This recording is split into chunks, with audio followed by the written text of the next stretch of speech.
नमस्कार साथियों, आज के इस वीडियो में हम बीएसटीसी और विभिन्न एग्ज़ाम्स के अंदर आने वाले महत्वपूर्ण क्वेश्चन देखेंगे।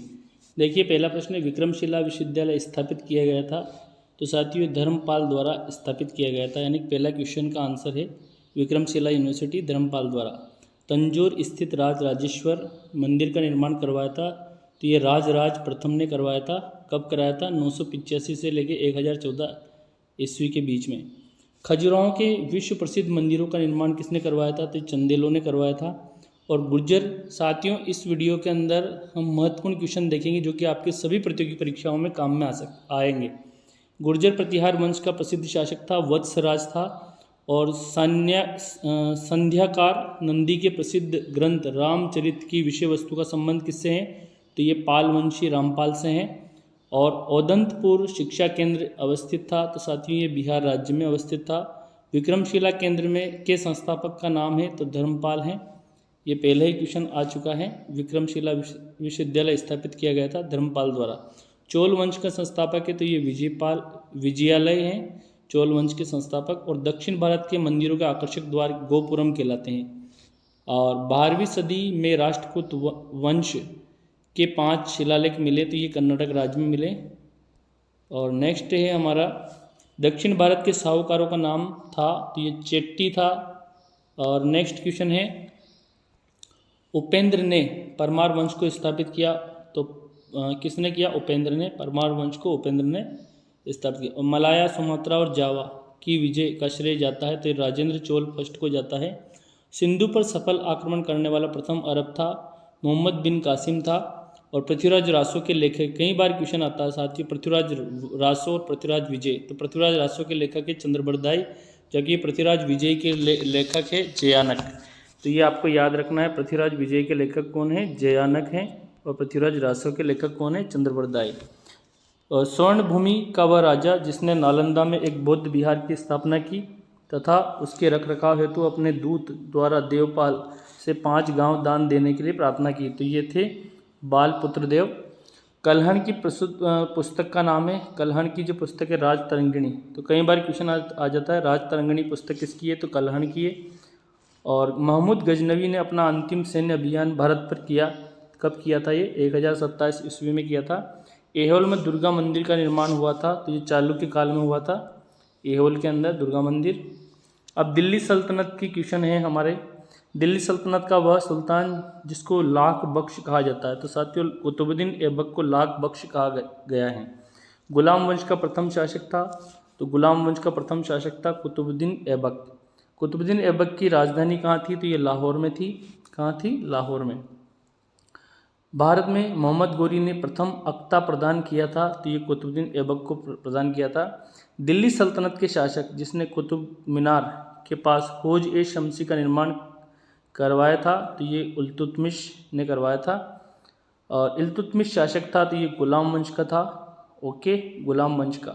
इल्तुतमिश ने बिहार में अपना प्रथम सूबेदार नियुक्त किया था, तो ये मलिक जानी को नियुक्त किया था। और इक्तादारी प्रथा प्रारंभ की गई थी, ये इल्तुतमिश ने की थी। और दिल्ली में पहला मदरसा स्थापित किया था, इल्तुतमिश ने ही किया था।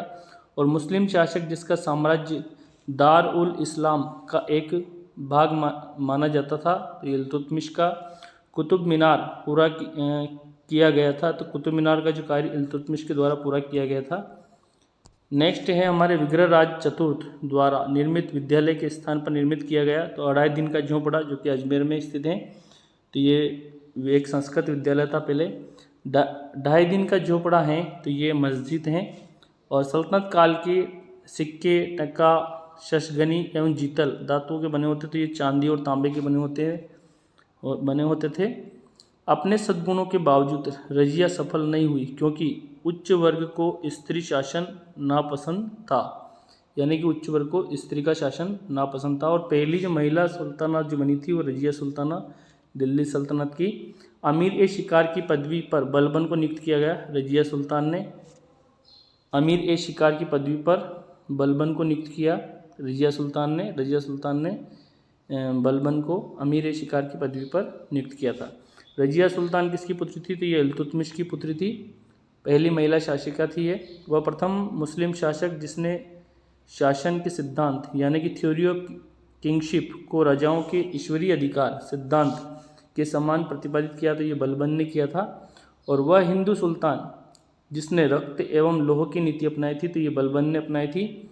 और राजत्व के उसके सिद्धांत प्रतिष्ठा, शक्ति और न्याय के सिद्धांतों पर आधारित थे। ये इसके बारे में शब्द कहे थे तो ये जियाउद्दीन बर्नी ने कहे थे। दिल्ली के सुल्तान ने सिजदा की परंपरा को प्रारंभ किया, तो सिजदा की परंपरा को प्रारंभ किया बलबन ने। और चालीसा ग्रुप यानी ग्रुप ऑफ 40 की शक्तियों को तोड़ा, बलबन ने तोड़ा था। और तुगरिल खां ने के शासनकाल के दौरान विद्रोह किया था, तो बलबन के शासनकाल के दौरान ही विद्रोह किया था। अब खिलजी वंश की हम बात करते हैं। बाजार नियंत्रण के लिए प्रसिद्ध सुल्तान हैं, तो ये अलाउद्दीन खिलजी हैं। और खिलजी वंश का प्रथम शासक जलालुद्दीन खिलजी था। दाग और हुलिया की प्रथा प्रारंभ की, तो ये अलाउद्दीन खिलजी द्वारा की गई थी। वह सुल्तान जिसने अलाई दरवाज़ा का निर्माण किया, अलाउद्दीन खिलजी ने किया था। और सल्तनत काल में सार्वजनिक वितरण प्रणाली, बहुत ही महत्वपूर्ण क्वेश्चन है, ये अलाउद्दीन खिलजी ने स्टार्ट की थी। और स्थापत्य कला में गुंबद को आधार प्रदान करने के लिए सबसे पहले भित्ति मेहराब प्रणाली का प्रयोग किया गया, तो ये अलाई दरवाज़ा में किया गया। वह सुल्तान जिसने ज़मीन में फसल की नपाई का आधा राजस्व के रूप में दावा किया, तो ये अलाउद्दीन खिलजी ने किया था। पद्मिनी घटना जुड़ी है, तो ये अलाउद्दीन खिलजी से जुड़ी हैं। और अलाउद्दीन खिलजी के आक्रमण के समय चित्तौड़ का शासक राणा रतन सिंह था, इनकी पत्नी का नाम था पद्मिनी। और 12 मासा की रचना बहुत ही महत्वपूर्ण क्वेश्चन है, मलिक मोहम्मद जायसी 12 मासा की रचना की थी इन्होंने। और रानी पद्मिनी का नाम अलाउद्दीन खिलजी के चित्तौड़ विजय से जोड़ा जाता है, उनके पति का नाम था राणा रतन सिंह। नेक्स्ट है साथियों, 12 मासा यहाँ हो ही चुका है क्वेश्चन, राणा रतन सिंह हो ही चुका है। अलाउद्दीन खिलजी के प्रसिद्ध सेनापतियों में जिसकी मंगोलों के विरुद्ध लड़ते हुए मृत्यु हुई थी, तो वह जफर खां थे। और अलाउद्दीन खिलजी द्वारा द्वार समुद्र की विजय के लिए नियुक्त किया गया, तो मलिक कफूर को नियुक्त किया गया था इन्होंने। अलाउद्दीन खिलजी के आक्रमण के समय देवगिरी का शासक था, तो रामचंद्र देव थे। और खुद और मुकदमों को इस हद तक पदावनत कर दिया कि उनकी स्त्रियों को मुसलमानों के घरों में काम करना पड़ा, अलाउद्दीन खिलजी ने किया था। और खलीफा की शक्ति का विरोध किया था अलाउद्दीन खिलजी ने। वह सुल्तान जिसके काल में खालसा भूमि अधिक पैमाने पर विकसित हुई, तो अलाउद्दीन खिलजी के समय। अलाउद्दीन खिलजी दिल्ली का प्रथम तुर्की सुल्तान था, जिसे धर्म को राज्य के अधीन लाने का और ऐसे घटकों से परिचय कराने का श्रेय जाता है जो सैद्धांतिक रूप में राज्य को धर्मनिरपेक्ष बनाते हैं। ये शब्द किसने लिखे थे? ये लिखे थे A.L. श्रीवास्तव ने। किसने लिखे थे? A.L. श्रीवास्तव। अब हम बात करते हैं तुगलक वंश की। तो मोहम्मद बिन तुगलक ने अपनी राजधानी दिल्ली से स्थानांतरित की, तो ये दौलताबाद में की थी। और अपनी प्रजा में गंभीरता से भेदभाव और अन्याय को समाप्त करने के प्रयास किसने किए थे? ये मोहम्मद बिन तुगलक ने ही किए थे। वह शासक जिसके शासनकाल के विषय पर इब्न बतूता की रेहला प्रकाश डालती है, तो ये मोहम्मद तुगलक। जिस दिल्ली सुल्तान ने एक कृषि विकास के मंत्रालय की स्थापना की थी, मोहम्मद तुगलक ने ही की थी। और जागीर बांटने की फिरोज शाह तुगलक की नीति के पीछे शक्ति थी परंपरागत विशिष्ट वर्ग को समर्पण करना। नेक्स्ट है वह सुल्तान जिसके दरबार में सबसे अधिक गुलाम थे, फिरोज शाह तुगलक। और फिरोज शाह तुगलक ने संस्कृत पांडुलिपि का नाम से फारसी में अनुवाद किया, दलाइल ए फिरोज शाही। और वह शासक जिसने गुलामों हेतु विभाग स्थापित किया था, फिरोज शाह तुगलक ने किया था। और वह सुल्तान जिसने फलों की गुणवत्ता सुधारने के लिए उपाय किए, फिरोज शाह तुगलक ने किए। और फिरोज शाह तुगलक द्वारा दार उल सफ़ा था, एक खैराती अस्पताल था, यानी कि फ्री हॉस्पिटल था, दार उल सफ़ा। वह सुल्तान जिसने बेरोजगारों को रोजगार दिलाया, फिरोज शाह तुगलक ने दिलाया था। और वह सुल्तान जिसने सबसे ज़्यादा नहरों का निर्माण किया, फिरोज शाह तुगलक सबसे ज़्यादा नहरों का निर्माण करने वाले सुल्तान थे। अब हम बात करते हैं सैयद वंश की। तारिक-ए-मुबारक शाही का लेखक या सरहिंदी के शासनकाल में था, तो ये सैयद काल के समय था। तैमूर के आक्रमण के बाद भारत में वंश का राज स्थापित हुआ, तो सैयद वंश का तैमूर के आक्रमण के बाद। लोधी वंश की बात करते हैं, इसकी स्थापना की थी बहलोल लोधी ने की थी। और वह सुल्तान जिसने एक नगर बसाया जहां अब आगरा है, तो ये सिकंदर लोधी ने बसाया था। और अब हम बात करते हैं सल्तनत कालीन दीवान ए इंशा का संबंध किससे था? तो ये था शाही पत्र व्यवहार से। और दिल्ली सल्तनत के दौरान मुकद्दम या चौधरी पद का इस्तेमाल गांव के सरपंच के लिए किया गया। और तबकात ए अकबरी, जिसे कभी कभी अबुल फजल के अकबरनामा से अधिक विश्वसनीय माना जाता है, लिखा था। तो ये लिखा था निजामुद्दीन अहमद द्वारा। और दिल्ली में पहला मदरसा स्थापित किया था इल्तुतमिश ने। और गीत गोविंद की रचयिता थे जयदेव। बहुत ही इंपॉर्टेंट क्वेश्चन है, कई बार आता है गीत गोविंद के रचयिता जयदेव। तराइन के दूसरे युद्ध में भारतीय शासक पराजित हुआ तो पृथ्वीराज चौहान हुआ था। और ये कब हुआ था? 1192 में हुआ था। 1192 में तराइन का दूसरा युद्ध। और गजनी के महमूद ने सोमनाथ मंदिर का विध्वंस किया था। कब किया था? 1026 ईस्वी में। और 15वीं और 16वीं शताब्दियों में धार्मिक जो आंदोलन है उनके संबंध में हम देखेंगे। निजामुद्दीन औलिया सूफी संप्रदाय के अनुयायी थे, चिश्ती संप्रदाय से थे ये। और 10वें सिख गुरु का नाम क्या था? गुरु गोविंद सिंह था। और भारत में सूफी के चिश्ती संप्रदाय की स्थापना मोइनुद्दीन चिश्ती ने की थी। और सूफीवाद घनिष्ठता संबंधित हैं, तो ये इस्लाम से संबंधित हैं। वह प्रथम व्यक्ति जिसने वहदत उद वजूद सिद्धांत को सूफी मत में प्रतिपादित किया था, इब्नुल फारसी ने। और अनहलक का अर्थ क्या है? मैं खुदा हूँ। अपने अनुयायियों द्वारा महबूब ए इलाही नाम से जाना जाता है। तो ये शेख निजामुद्दीन औलिया जो है महमूद ए इलाही के नाम से जाने जाते हैं। निजामुद्दीन औलिया सूफी संप्रदाय के अनुयायी थे, तो ये चिश्ती संप्रदाय से थे। शेख निजामुद्दीन औलिया थे एक, ये सूफी संत थे। शेख बहाउद्दीन जकारिया संप्रदाय थे, तो सूरावर्दी संप्रदाय से संबंधित थे ये। मध्यकाल में बिहार शरीफ का नगर महत्वपूर्ण रहा, विद्या केंद्र के रूप में रहा और धार्मिक केंद्र के रूप में रहा। मुगल साम्राज्य की हम बात करते हैं तो देखिए, मुगल सम्राट आलमगीर के नाम से जाना जाता है, तो औरंगजेब को आलमगीर के नाम से जाने जाते हैं। और हुमायूं को यह प्रस्ताव दिया था कि यदि उसे बंगाल पर अधिकार करके दिया गया तो वह बिहार को समर्पित कर देगा और 10 लाख दिनार की वार्षिक नजराना अर्पित करेगा। तो ये शेर खान ने कहा था। हुमायूं का मकबरा कहाँ स्थित है? तो ये दिल्ली में है हुमायूं का मकबरा। और वह शासक जिसने सबसे अधिक समय तक शासन किया औरंगजेब ने किया। और भारत में मुगल वंश का संस्थापक बाबर को माना जाता है। और मस्त्रवीस यानी कि मसनवी जो बाबर द्वारा मुस्लिम कानून के नियमों का संग्रह है उसको कहते हैं मुबाइन। और पानीपत के युद्ध में बाबर की जीत का मुख्य कारण था तुलगमा पद्धति की वजह से बाबर की जीत हुई थी पानीपत के प्रथम युद्ध में, जो कि 1526 में हुआ था, पानीपत का प्रथम युद्ध। और भारत में बाबर के युद्धों का सही क्रम है तो सबसे पहले 1526 में हुआ था, फिर खानवा का युद्ध हुआ था 1526 में पानीपत का, फिर खानवा का राणा सांगा और बाबर के बीच में हुआ था, फिर चंदेरी का और फिर घाघरा का युद्ध हुआ था। और खानवा के युद्ध में बाबर के हाथों पराजित हुआ था तो राणा संग्राम सिंह हुआ था, और ये हुआ था 1527 में। कब हुआ था ये? 1527 में, ठीक है। बाबर और ये वीएस हुआ था बाबर और सांगा के बीच में, राणा सांगा के बीच में। ओके, राणा संग्राम सिंह भी कह सकते हैं इनको, या राणा सांगा। और बाबरनामा की रचना किस भाषा में की गई थी? तुर्की भाषा में की गई थी बाबरनामा की रचना। नेक्स्ट देखिए, पानीपत के युद्ध में बाबर की जीत का मुख्य कारण ये बताई दिया आपको। और अब अगला, हुमायूं नामा की रचना देखिए किसने की थी? गुलबदन बेगम ने की थी हुमायूं नामा की रचना। ओके, और हुमायूं ने चुनार दुर्ग पर प्रथम बार आक्रमण किया था, 1532 में किया था। और हुमायूं का मकबरा स्थित है तो ये दिल्ली में स्थित है। और हुमायूं का मकबरा कहाँ स्थित है? दिल्ली में। 26 जून 1539 शेरशाह और हुमायूं के बीच युद्ध हुआ था, तो चौसा का युद्ध हुआ था 1539 में। चौसा का युद्ध कब हुआ था? 1539 में। और किन के बीच में हुआ था? ये आपको याद रखना है, शेरशाह सूरी और हुमायूं के बीच में। वह सुल्तान जिसने पहले हजरत आला की उपाधि अपनाई और बाद में सुल्तान की, तो शेरशाह सूरी। वह शासक, ग्रांड ट्रंक रोड का इस्तेमाल, ये भी निर्माण शेरशाह सूरी ने किया था।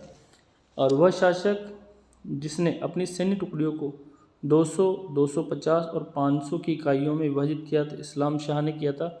मध्यकालीन बिहार में बुनियादी प्रशासनिक इकाई के रूप में परगना को विकसित किया, तो ये शेरशाह सूरी ने किया था परगना को।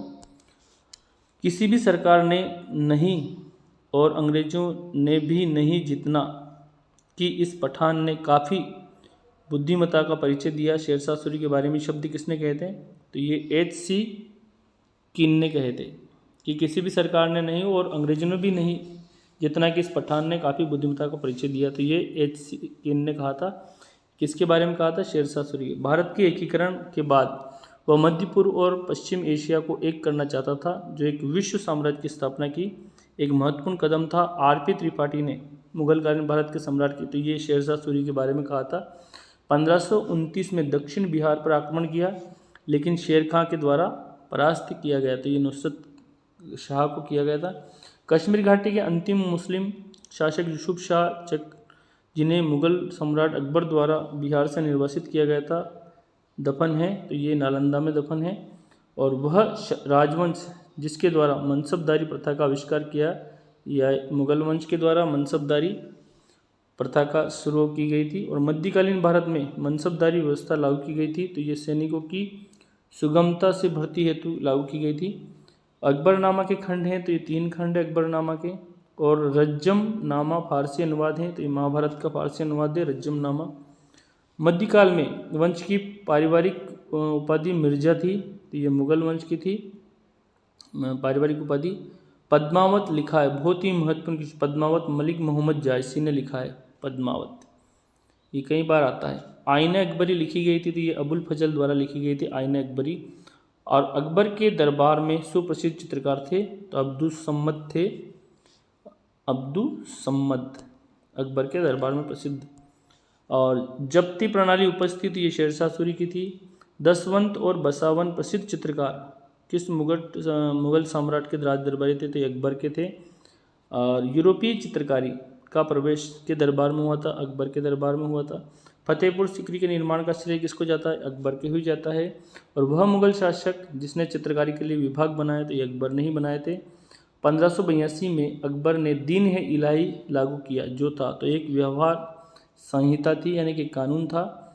और मुगल प्रशासन में मदद-ए-माश इंगित करता है, तो विद्वानों को दी जाने वाली राजस्व मुक्त अनुदत्त भूमि थी विजय मदद-ए-माश। वह मुस्लिम शासक जिसने तीर्थ यात्रा पर जो कर है टैक्स से तीर्थ यात्रा कर हटा दिया था, समाप्त कर दिया था, तो अकबर ने किया था।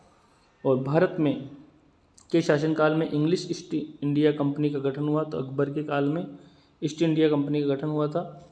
और सन 1582 ईस्वी में दीन-ए-इलाही लागू किया, तो अकबर द्वारा दीन-ए-इलाही एक धर्म था, इसको लागू किया गया। सुलह कुल की नीति अपनाई, तो ये अकबर द्वारा सुलह कुल की नीति अपनाई गई।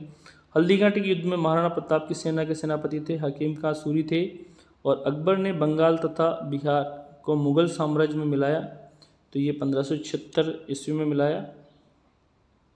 1576 में ही एक प्रसिद्ध युद्ध हुआ था, हल्दीघाटी का युद्ध।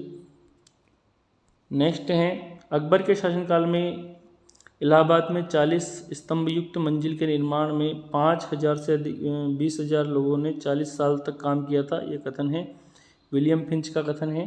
अकबर के राज्य के समय बिहार कितने सरकार में बटा हुआ था, तो ये 7 सरकार में बटा हुआ था। वह राजपूत जिसके महल में सम्राट अकबर का जन्म हुआ था, तो राणा वीरसाल के महल में हुआ था। और मुगल चित्रकला के नेतृत्व में अपने शीर्ष बिंदु पर थी, तो ये जहांगीर के समय चित्रकला के प्रेमी थे वो। ईरान के शाह और मुगल शासकों के बीच झगड़े की जड़ क्या थी, कंधार था।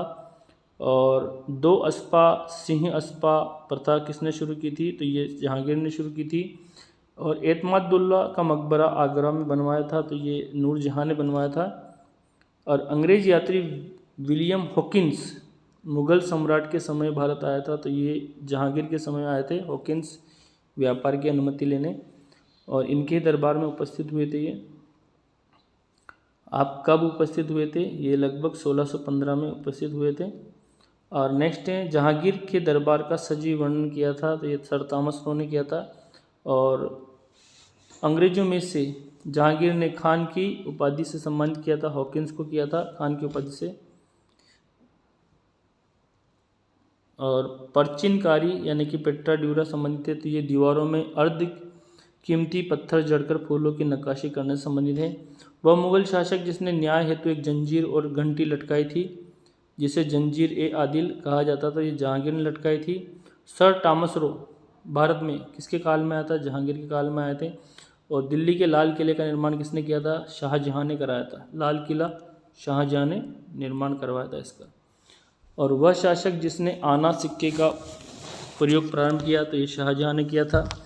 और महान मुगल सम्राटों में से जैसे बाबर से औरंगजेब तक 2 सम्राट राजपूत राजकुमारियों से पैदा हुए थे, तो जहांगीर और शाहजहां। वह इतिहासकार जिसने शाहजहां के शासनकाल को मुगल काल का स्वर्ण युग कहा, शाहजहां के शासनकाल को मुगल काल का स्वर्ण युग A.L. श्रीवास्तव ने कहा था। और मुगल सम्राटों में से आलमगीर की उपाधि धारण की थी औरंगजेब ने की थी। और औरंगजेब के काल में जिन सतनामियों ने बगावत कर नरनौल शहर को दखल कर लिया था, कबीर के अनुयायी थे ये। और वह शासक जिसने सबसे अधिक समय तक शासन किया, औरंगजेब ने किया सबसे ज़्यादा समय तक। ओके, विकल्प के अनुसार सर्वाधिक अकबर, अगर विकल्प आता है तो उसमें, लेकिन सबसे ज़्यादा जो है अगर पूछा जाए तो सबसे ज़्यादा शासन का सबसे ज़्यादा समय तक शासन किया था औरंगजेब ने। और खुलासात उत तवारीख लिखी, तो सुजान राय खत्री ने लिखी थी। आलमगीर नामा को लिखा था या मिर्जा मोहम्मद कासिम ने लिखा था। और वह मुगल शासक जिसने ब्रिटिश के विरुद्ध संघर्ष किया था, औरंगजेब ने किया था। औरंगजेब द्वारा चलाए गए जिहाद का अर्थ है दारुल इस्लाम। नेक्स्ट है विविध मुगलकालीन ही चल रहा है अपना भी। मुगल चित्रकला अपने चरमोत्कर्ष पर थी तो जहांगीर के समय थी। और शेर शाह की भू लगान व्यवस्था की तुलना की जा सकती है रेतवाड़ी व्यवस्था से की जा सकती है। और फतेहपुर सिकरी स्थित प्रसिद्ध बुलंद दरवाज़ा जमी मस्जिद का प्रवेश द्वार दक्षिण में है। और भारत के नगर को मध्यकालीन सिराज ए मुशरिक यानी कि पूरब का सिराज कहा जाता है, तो ये जौनपुर को कहा जाता है। और मुगल प्रशासन में मुहतसिब था, तो लोक आचरण अधिकारी को क्या कहते थे? मुहतसिब। दास्तान ए आमिर हजमा का चित्रांकन किया था मीर सैयद अली द्वारा किया गया था। और वह मुगल बादशाह जिसने अंग्रेज़ों को उनके व्यापार में मदद करने के लिए एक महत्वपूर्ण फरमान जारी किया था, तो ये फर्रुखसियर ने किया था। मयूर सिंहासन पर बैठने वाला अंतिम मुगल सम्राट था मोहम्मद शाह था। मयूर सिंहासन पर बैठने वाला आखिरी जो है मुगल सम्राट। जवाबित का संबंध था, तो ये राज्य कानून से था। कोस मीनार है, एक दूरी निर्धारक है, यानी कि दूरी निर्धारित करने वाली। और अब हम बात करते हैं मराठा राज्य एवं संघ। शिवाजी के पिता का नाम था शाहजी था। सर्वप्रथम मराठा पेशवा ने सहायक संधि को स्वीकार किया, बाजीराव सेकंड ने किया था। और सतनामी पंथ की स्थापना हुई थी 1657 AD में हुई थी। और शिवाजी की राजधानी थी रायगढ़ थी। वह शासक जिसके अंतर्गत 8 मंत्रियों की एक समिति थी जिसे अष्टप्रधान कहते हैं, तो ये शिवाजी से संबंधित अष्टप्रधान। अष्टदिग्गज का संबंध कृष्णदेवराय से हैं। और शिवाजी के शासन तंत्र में विदेशी मंत्री के नाम से जाना जाता था, तो सुमंत को। और सुमंत यानी कि विदेश मंत्री का मतलब सुमंत था। समर्थ रामदास गुरु थे, तो ये शिवाजी के थे। और महाराष्ट्र में वतनदार वर्ग को कहा जाता था, तो इसको सामंत वर्ग कहते थे। और सरजामी प्रथा मराठा भू राजस्व प्रथा से संबंधित इसका।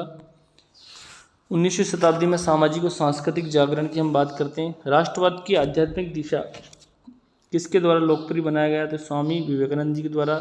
ब्रह्म समाज का प्रभाव मुख्यतः सीमित था, तो शहरी शिक्षित वर्ग तक ही सीमित था। आर्य समाज की स्थापना स्वामी दयानंद सरस्वती ने की थी। और इंडिया फॉर इंडियंस प्रसिद्ध नारा दिया था, ये स्वामी दयानंद सरस्वती ने दिया था।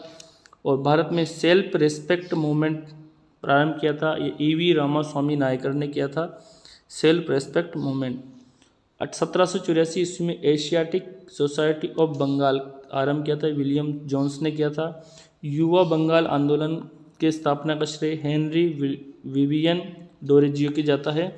सत्य शोधक समाज की स्थापना ज्योतिबा राव फुले ने की थी, सत्य शोधक समाज की स्थापना। नेक्स्ट है भारतीय राष्ट्रीय कांग्रेस के द्वितीय मुस्लिम अध्यक्ष थे रहमतुल्लाह मोहम्मद सयानी थे। और पूना सार्वजनिक सभा की स्थापना 1870 ईस्वी में महादेव गोविंद रानाडे ने की थी। और आर्य समाज की स्थापना दयानंद सरस्वती ने की थी। यूनाइटेड पेट्रियोटिक एसोसिएशन की स्थापना सर सैयद अहमद ने की थी। 1893 में शिकागो में आयोजित धर्म संसद में भाग लिया था स्वामी विवेकानंद जी ने लिया था। 1893 में शिकागो विश्व हिंदू धर्म सम्मेलन में आयोजित धर्म सम्मेलन में। सती प्रथा को बंद कराने में लॉर्ड विलियम बेंटिक का सहयोग किसने किया था? राजाराम मोहन राय ने किया था। सत्यार्थ प्रकाश बहुत ही महत्वपूर्ण है। सत्यार्थ प्रकाश ये किससे संबंधित? ये आर्य समाज से है। और गैर ब्राह्मण घोषणा पत्र निर्गत किया गया था तो साउथ इंडियन लिबरल फेडरेशन ने किया था। वह घटना जिसको राष्ट्रीय स्वतंत्रता के मुस्लिम युद्ध के रूप में जाना जाता है तो वहाबी आंदोलन को। और देवबंद के विद्वान जिन्होंने स्वतंत्रता आंदोलन में महत्वपूर्ण भूमिका निभाई अब्दुल कलाम आज़ाद ने। नेक्स्ट है फराजी आंदोलन के विरोध में 1893 में ढाका में ताईयूनी आंदोलन चलाया था तो ये जौनपुर के करामत अली ने चलाया था। पंजाब हिंदू सभा की स्थापना हुई थी 1909 में हुई थी। पार्लियामेंट सुधार भी 1909 में आया था। पंजाब हिंदू सभा की स्थापना। फरेजी आंदोलन की शुरुआत की थी तो हाजी शरियतुल्लाह ने की थी। और डक्कन एजुकेशन सोसाइटी के संस्थापक थे बाल गंगाधर तिलक थे। वेदों की ओर लौटो ये नारा किसने दिया था? स्वामी दयानंद सरस्वती ने दिया था वेदों की ओर लौटो। आर्य समाज की स्थापना कब हुई थी? 1875 में हुई थी आर्य समाज की स्थापना। वह महिला समाज सुधारक जिनको पंडित कहा गया था तो पंडित रमाबाई इनको कहा था। और बंगाल की एशियाटिक सोसाइटी की स्थापना किसने की थी? तो सर विलियम जोन्स ने की थी। भारतीयों का वह वर्ग जो पाश्चात्य संस्कृति से प्रभावित था, शिक्षित हिंदू मध्यम वर्ग जो था ये पाश्चात्य संस्कृति से प्रभावित था। ब्रिटिश काल में भारत में हिंदू विधवा पुनर्विवाह कानून के लिए श्रेय ईश्वरचंद विद्यासागर को जाता है। हिंदू विधवा पुनर्विवाह के लिए श्रेय जाता है इनको ईश्वरचंद विद्यासागर। अस्पृश्यता जागरूकता अभियान गांधी जी ने आरंभ किया था, ये वर्धा से किया था। वर्धा का संबंध कहाँ से? महाराष्ट्र से है। हिंदू विधवा पुनर्विवाह अधिनियम कब बनाया गया? तो ये 1856 में बना था। और राजाराम मोहन राय द्वारा सामाजिक धार्मिक आंदोलन की स्थापना की गई थी तो ब्रह्म समाज की स्थापना की थी राजाराम मोहन राय ने। सती प्रथा का उन्मूलन किया था लॉर्ड विलियम बेंटिक ने सती प्रथा का उन्मूलन किया था। सती प्रथा को गैरकानूनी बताया था। भारत में थियोसॉफिकल सोसाइटी की स्थापना तो ये मैडम वेलेट्ज़की तथा कर्नल ऑलकॉट ने इसकी स्थापना की थी। रामकृष्ण मिशन के संस्थापक थे विवेकानंद जी थे। और भारतीय पुनर्जागरण आंदोलन के पिता राजाराम मोहन राय। कई बार क्वेश्चन आता है भारतीय पुनर्जागरण आंदोलन के पिता कौन थे? राजाराम मोहन राय। ओके, और इन्होंने ही ब्रह्म समाज की स्थापना की थी। नेक्स्ट प्रार्थना समाज के संस्थापक थे आत्माराम पांडुरंग, प्रार्थना समाज के संस्थापक। और भारत में नारी आंदोलन प्रारंभ हुआ ज्योतिबा फूले की प्रेरणा से। राजाराम मोहन राय द्वारा ब्रह्म समाज की स्थापना कब की गई थी? 1828 में की गई थी। सत्यार्थ प्रकाश बहुत ही इंपॉर्टेंट सवाल है। सत्यार्थ प्रकाश की रचना की थी तो ये स्वामी दयानंद सरस्वती द्वारा की गई थी। दयानंद सरस्वती द्वारा स्थापित किया गया था तो ये आर्य समाज भी स्थापित किया गया था इनके द्वारा। और दयानंद सरस्वती द्वारा स्थापित है आर्य समाज। और आत्मीय सभा के संस्थापक कौन है? राजाराम मोहन राय। राजाराम मोहन राय। और स्वामी विवेकानंद ने रामकृष्ण मिशन की स्थापना कब की थी? तो 1897 ईस्वी में की थी। और 19वीं शताब्दी के उत्तरार्ध में नव हिंदुवाद के सर्वश्रेष्ठ प्रतिनिधि कौन थे? स्वामी विवेकानंद जी थे। और महाराष्ट्र के वह समाज सुधारक जिनको लोकहितवादी कहा जाता था गोपाल हरि देशमुख। और भारत में सती प्रथा प्रतिषेध कानून पास किया गया था 1829 में लॉर्ड डलहौजी के समय। सती प्रथा Lord William Bentinck. Swami Dayanand Saraswati का जन्म हुआ था तो ये गुजरात में हुआ था। स्वामी दयानंद सरस्वती जी का जन्म कहाँ हुआ था? गुजरात में। ओके, स्वामी दयानंद सरस्वती। सती प्रथा लॉर्ड विलियम बेंटिक के समय 1829 में, याद रखना आपको। और यंग बंगाल आंदोलन को प्रभावित किया था हेनरी विलियम डोरजिया ने। और नेक्स्ट है भारतीयों के लिए नारा किसने दिया था? स्वामी दयानंद सरस्वती ने दिया था। सर सैयद अहमद खां के सबसे कटु आलोचक कौन थे? जमालुद्दीन अफगानी थे। सबसे कटु आलोचक। किसान आंदोलन की बात करें, किसान विद्रोह और आंदोलन, तो देखिए 1918 में अहमदाबाद के मिल मालिकों और मजदूरों के मध्य विवाद का हस्तक्षेप किया था, ये महात्मा गांधी जी का था। इनका पहला आंदोलन तो चंपारण बिहार में था, और अहमदाबाद और मिल मजदूरों के लिए भी इन्होंने आंदोलन किया था 1918 में। बारदोली सत्याग्रह के नेता थे सरदार वल्लभ भाई पटेल, और यहीं पे इनको कौन सी उपाधि थी, लौह पुरुष कहा था इनको। क्या कहा था, लौह पुरुष, सरदार की उपाधि मिली थी, सॉरी यहाँ पर कौन सी उपाधि मिली थी इनको, बारदोली के किसानों ने कौन सी उपाधि दी, सरदार की। ऑल इंडिया किसान सभा के पहले अधिवेशन के अध्यक्ष कौन थे, सहजानंद सरस्वती थे। 1859 के भारतीय प्रवास अधिनियम ने निर्धारित किया था कि बागान श्रमिकों को बिना अनुमति के चाय बागान छोड़ने की अनुमति नहीं दी जाएगी, ठीक है, अनुमति नहीं थी। दरभंगा राज क्षेत्र में किसान आंदोलन का नेतृत्व किया था स्वामी विद्यानंद ने किया था। और चंपारण सत्याग्रह का एक बहुत महत्वपूर्ण पहलू सही मायने में कहा जा सकता है तो भारत के राष्ट्रीय आंदोलन में किसान आंदोलन का शामिल होना, चंपारण बिहार, और इसका नेतृत्व किया था गांधी जी ने। एक का आंदोलन के लिए जिम्मेदार है अवध में हरदोई और बहराइच आदि के किसान। उलगुलान आंदोलन प्रारंभ किया था तो बिरसा मुंडा ने किया था, और इनका संबंध कहाँ से है, झारखंड से है। बरदोली सत्याग्रह का सफल नेतृत्व किया था वल्लभ भाई पटेल ने।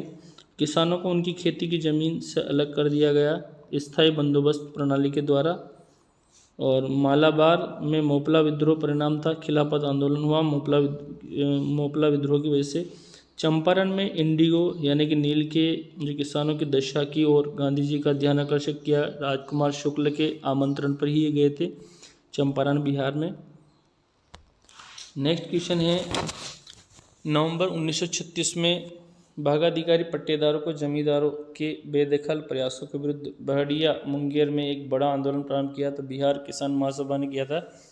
बिहार किसान सभा की स्थापना वर्ष 1929 में हुई थी। और चंपारण आंदोलन मुख्यतः किसके विरोध में था, तो ये नकदी फसल थी, नील जो है वो नकदी फसल थी। और तेभागा आंदोलन 1946 ईस्वी में बंगाल में आरंभ हुआ था, ये किसान सभा के नेतृत्व में हुआ था। और दक्कन कृषि राहत अधिनियम पारित हुआ 1879 में हुआ था, 1879 में। बिहार में 3 कटिया पद्धति में नील की खेती के लिए भूमि का कितना भाग अमानत रखा जाता था, तो ये 3 कटिया यानी कि 20 में से तीसरा पार्ट, ओके, 3 कटिया। और बिहार में किसान आंदोलन से संबंधित थे तो स्वामी सहजानंद थे। और प्रसिद्ध नाटक नील दर्पण जिसमें इंडिगो की खेती करने वाले किसानों के दामन का चित्रण किया गया, यह रचना किसकी थी, ये दीन बंधु मित्र ने की थी इसकी रचना। अब बिरसा मुंडा कार्यक्षेत्र रांची है जो कि झारखंड की राजधानी है। और 1855 में संतालों ने अंग्रेज कमांडर को हराया, मेजर बारो। और किसान नेता मोतीलाल तेजावत, ये मेवाड़ के भील आदिवासी आंदोलन से इनका संबंध है, एक ही आंदोलन का श्रेय जाता है इनको। नील विद्रोह हुआ था तो ये बंगाल में। और रेत नील की खेती नहीं करना चाह रहे थे पर उनसे एक अमान्य मूल्य पर ज़बरदस्ती करवाई जा रही थी, यह संबंधित था, तो यह नील विद्रोह से संबंधित था। 1922-23 में मुंगेर में किसान सभा का गठन किया मोहम्मद जुबैर ने। 1921 में मोपला विद्रोह हुआ था तो ये केरल में हुआ था। अखिल भारतीय किसान कांग्रेस का गठन किया गया था तो ये 1936 में किया गया था। 1936 में लखनऊ में अखिल भारतीय किसान सभा का प्रथम अध्यक्ष चुना गया था तो स्वामी सहजानंद सरस्वती को चुना गया था। स्वामी सहजानंद सरस्वती ने भूमि और जलमार्ग के राष्ट्रीयकरण की मांग के साथ अखिल भारतीय संयुक्त किसान सभा का गठन किया, ये 1930 में किया था। 1930 के दशक में दुखी आत्मा दुखी हृदय जैसे छद्म नामों के तहत लिखकर चंपारण के किसानों की दुर्दशा पर प्रकाश किसने डाला था, ये पीर मोहम्मद मुनीस ने डाला था। और अखिल भारतीय किसान महासभा सर्वप्रथम आयोजित की गई तो ये लखनऊ में आयोजित की गई थी। 1921 में मोपला आंदोलन की शाखा थी असहयोग आंदोलन की। और महात्मा गांधी ने सर्वप्रथम किसान आंदोलन भाग लिया था, चंपारण बिहार में लिया था इन्होंने सबसे पहले भाग। महाराष्ट्र में रामोसी कृषक जत्था स्थापित किया गया था वासुदेव बलवंत फड़के के द्वारा। अब अगले क्वेश्चन है, अवध में एका आंदोलन का उद्देश्य था सरकार को लगान देना बंद करना था। और नाई धोबी बंद सामाजिक बाइकाट का एक स्वरूप था जो 1919 में किसानों द्वारा प्रतापगढ़ जिले में चलाया गया था। महात्मा गांधी पर चंपारण सत्याग्रह के लिए अभियोग चलाया गया था, तो ये 1917 में चलाया गया था। चंपारण नील आंदोलन के राष्ट्रीय नेता कौन थे? महात्मा गांधी थे। और जमींदारों द्वारा कृषक से मांगे गए बेगार या अवैध उपकरण को वेथी कहते हैं। और शराबबंदी आंदोलन 1922 प्रारंभ हुआ था, तो सरदार वल्लभ भाई पटेल के नेतृत्व में हुआ था। बंगाल विभाजन और स्वदेशी आंदोलन।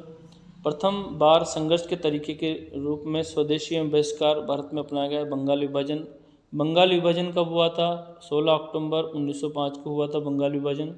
और बंगाल विभाजन 16 अक्टूबर 1905 को मनाया गया था, तो शोक दिवस मनाया गया था बंगाल विभाजन शोक दिवस। स्वतंत्रता आंदोलन के प्रथम चरण में अतिवादी भारतीय नेतृत्व द्वारा समझा और संगठित किया गया बहिष्कार और स्वदेशी आंदोलन को।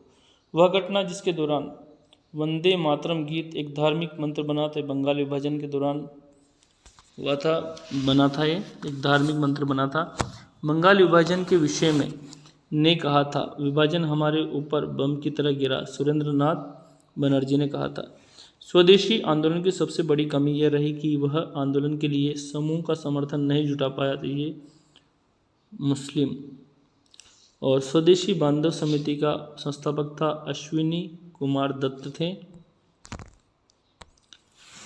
बंगाल विभाजन के प्रत्याघात के रूप में आंदोलन शुरू हुआ था स्वदेशी आंदोलन। और 1904 ईस्वी में देवघर में गोल्डन लीग की स्थापना, ब्रिटिश का बहिष्कार और स्वदेशी आंदोलन की शुरुआत की गई थी बिहार में।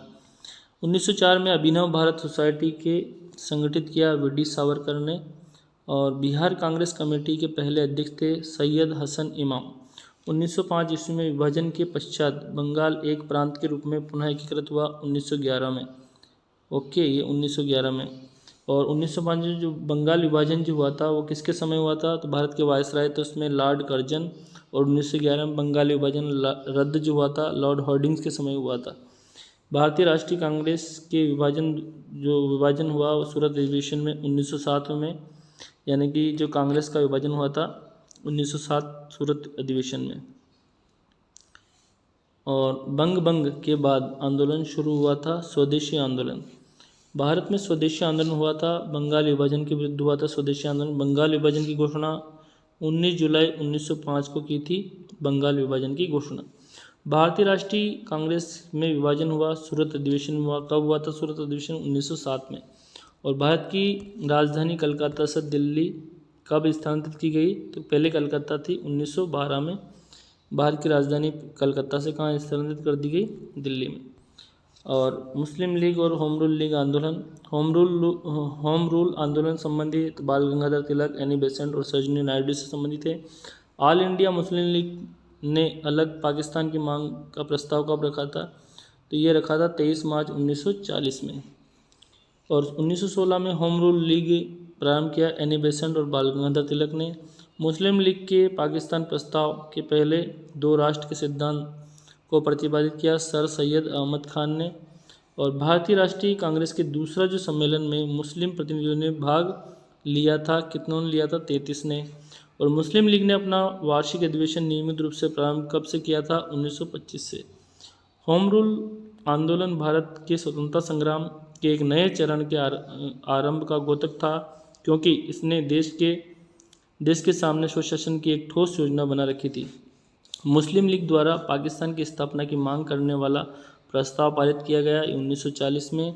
और होम रूल आंदोलन के नेताओं ने होम रूल शब्द सदृश आंदोलन के ग्रहण किया, तो ये कहाँ से? आयरलैंड से। तिलक को भारतीय असंतोष का जनक कहा गया। बहुत ही इंपॉर्टेंट क्वेश्चन है, भारतीय असंतोष का जनक वैलेंटाइन शिरोल ने कहा था। और बाल गंगाधर तिलक ने एक प्रसिद्ध नारा दिया था, तुम मुझे खून दो मैं तुम्हें आज़ादी दूंगा।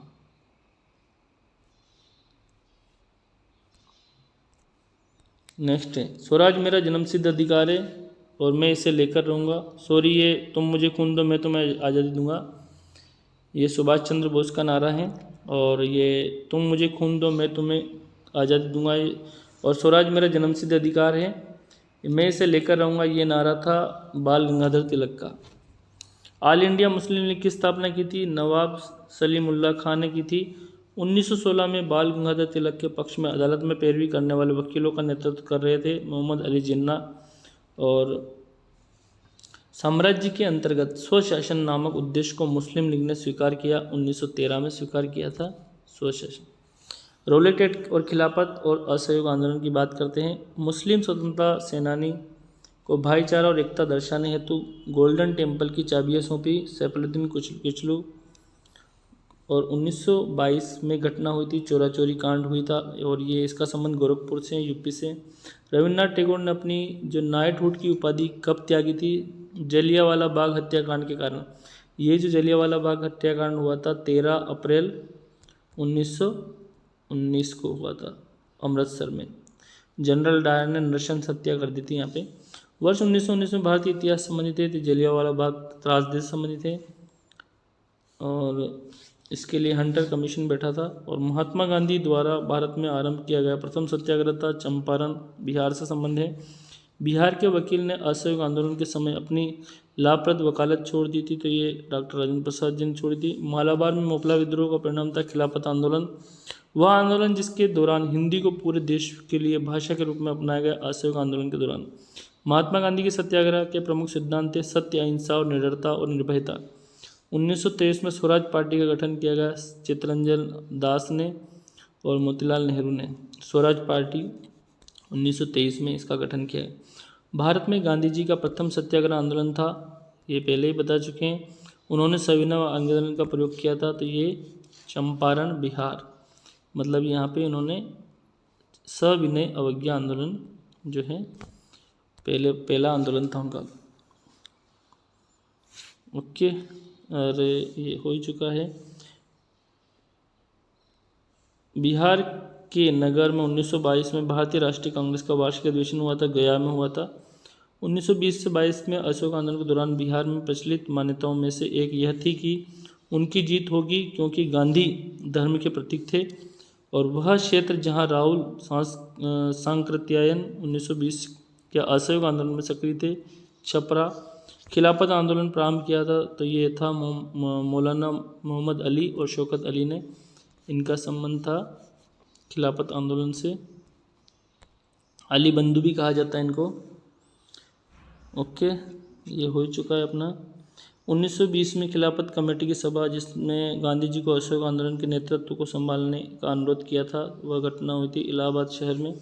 अशोक आंदोलन की स्थगन संबंधी घटनाओं का सही क्रम है, तो सबसे पहले चोरा चोरी पुलिस गोलीकांड हुआ था, उग्र भीड़ द्वारा पुलिस थाने को जलाया गया, गांधी जी द्वारा अशोक आंदोलन स्थगित कर दिया गया और गांधी जी की गिरफ्तारी हुई। ये क्रम था इसका, सबसे पहले चोरा चोरी कांड, फिर उग्र भीड़ द्वारा पुलिस थाने को जलाया, और फिर गांधी जी द्वारा अशोक जो आंदोलन था असहयोग आंदोलन उसको रोक दिया गया, स्थगित कर दिया। अखिल भारतीय खिलाफत सम्मेलन जो कि 1919 में हुआ था, उसका अध्यक्ष चुना गया, तो महात्मा गांधी को चुना गया। और अमृतसर के जलियांवाला बाग में भीड़ का दमन, तो 13 अप्रैल 1919 को हुआ था ये जलियांवाला कांड।